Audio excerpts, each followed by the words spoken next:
So Saturday, 5:15, Rugby Park, first game of the season. Wow, disastrous start. Well, to be honest, you'll struggle to find one Rangers supporter that saw that line-up come out, saw Lundstrom, Barisic after all the attacking signings we made. You'd struggle to find a fan that didn't let out a sigh, to be honest.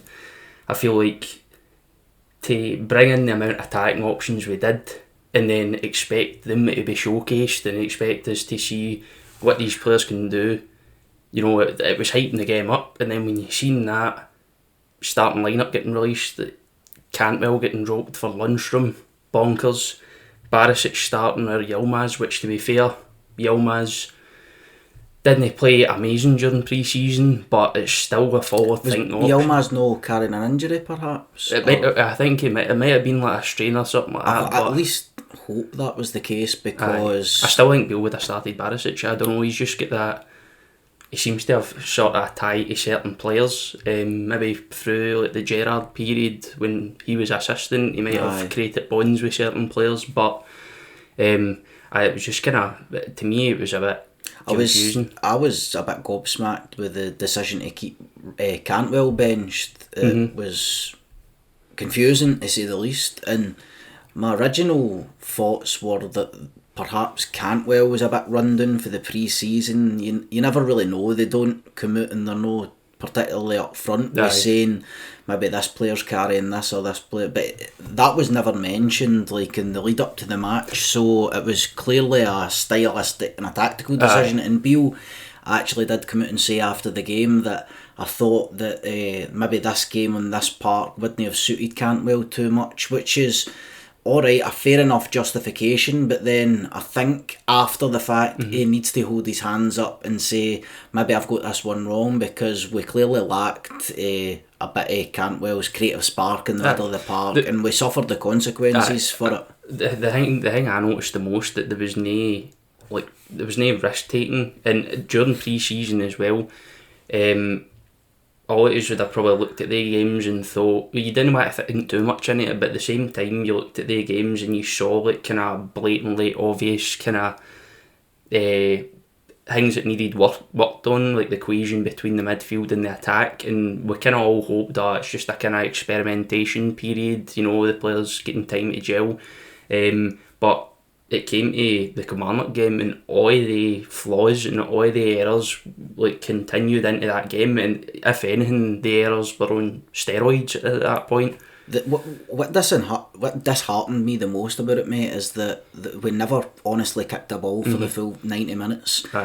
We spoke about it in the previous podcast episode. I spoke about it in my previous video on the lead up to the Kilmarnock game, and one of the points that I harped on about was the fact that last season what caught us was we couldn't break teams down when they put 10 men behind the ball. Stylistically, I knew that this game was going to play completely differently for all the pre-season friendlies. I was proven right, and surely if I can know that with my limited knowledge of football, then Beale should have been aware that would have been the case, right? So if you know going into that game that Kilmarnock are going to sit 10 men behind the ball, congest the middle of the area, what fucking use is having John Lundstrom in the park when you could have Cantwell in the park? You know what I mean? Even the likes of, well, put it this way, Cifuentes, right? The fact that he didn't even get, when we were needing something different so desperately, you've got a match fit player there that was halfway through an MLS season when he joined. He's probably peak fitness at this point, midway through a season. Looks like a big bit of a battering ram as well. Exactly. You know what I mean? Just fire him in, see what happens. We're fucking drawing nothing each half time. Like, the game's slipping away for us. Throw everything at it. We were completely out of ideas, and why would you roll the dice and just show, like, well, Cifuentes, he's only just joined, he's not really got a clue. Like, maybe not have an understanding of how we want to play it, but why would you know? See, at the end of the day, mate, I don't buy into all that pish, right? Because I understand, like, we've got a system, we've got this, we've got that, right?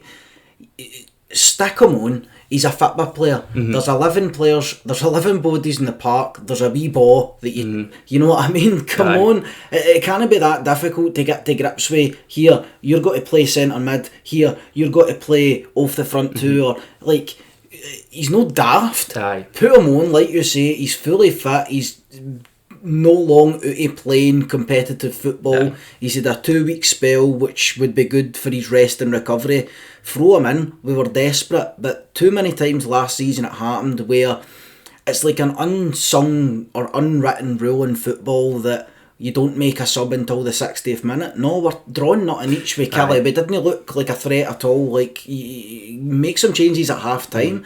It's crazy. Well, that's what annoyed me as well, because if you look back to last season, we brought in so many players that we thought, well, there's no way that the system can stay the same. It's got to completely change. It's got to be a completely new brand of football. It's got to be Beale's brand of football. But even, like, obviously, what was your thoughts on...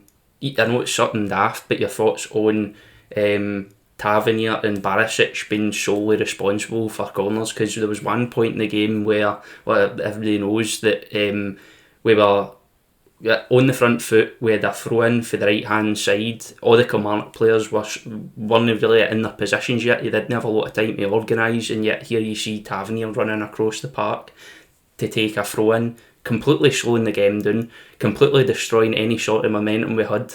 We're waiting Tavernier coming across the park, and Kelly are just able to slowly settle back into that. Well, I mean, what can you think about it, mate, other than it took us 20 seconds there or thereabouts for Tav to run over, get the ball, throw it to Dowell, get it back for Dowell, for it ultimately end up back at Buckland's feet. I mean, what can you think about that other than this is... But, like, how can Beale no notice it for this? How can the players on the park no notice that there's clearly an opportunity there when the ball goes out to play? They're forcing everybody to play a multi-ball system now. We've seen how good it worked for the other side of Glasgow last year. The fact that they got they punished us in a couple of old firms, mate, by reacting quickly when the ball went out the park, whether it be free kicks and we are so slow. Well, Kilmarnock took advantage of multi-ball system. Their throw-ins were quick. We're the only team I've seen who can be given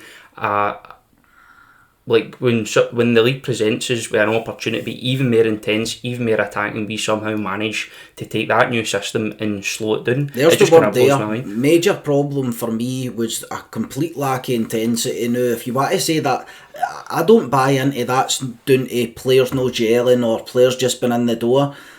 That is out with tactically. That's not even relevant because intensity is nothing to do with how you set up strategically or how you set up tactically.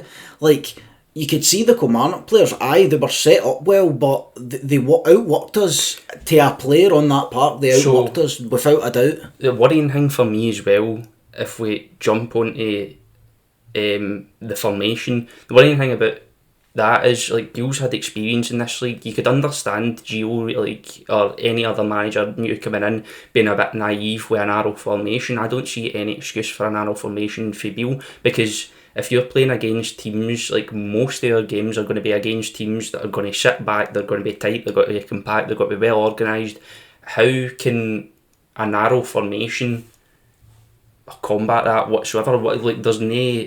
Usually in previous season we'll go around that by, having wide players that stretch the game a wee bit, cause a wee bit of chaos, allowing our strikers and at time Morelos to sit in the shoulder of the defence and try and nip in behind. That kind of died off for a bit there, but it showed that it worked. It created chances, and we've got players now. We've brought in players that have played in teams that work well, like sitting on the shoulder, like nipping in behind. But when you start with a formation, like a narrow formation like that, I think it was 4-3-1-2, with having no width whatsoever. Of course you're going to run out of ideas because the middle of the park's completely flooded. It's so congested, it's unbelievable, and we're trying to play tap like passes, and it's getting intercepted as soon as the first or the second pass is made. Well, this is how Kilmarnock, they purposely set up to congest in their Derek McInnes would have been buzzing when he saw that formation. But in their defensive third, they purposely set up to congest the edge of the box, just defending their goal. And honestly, I think it's a bit of a paradox, because I hear for the Rangers fans that the narrow formation's no good, we need to encourage width. But I honestly think it's a strange one, because I think Kilmarnock want to force us wide. They want to force us wide and force us to use Tavernier and Borna to swing balls into the boat so that the big centre backs can header the ball away. Like, that is their bread and butter. Aye.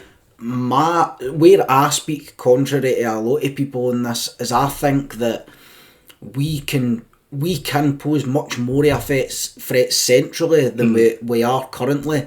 Now, does this come from playing a narrow formation? No. What I think it comes from is players like your Raskins, like your Dowells, or even like your front three, your Dessers, drop them into that wee pocket.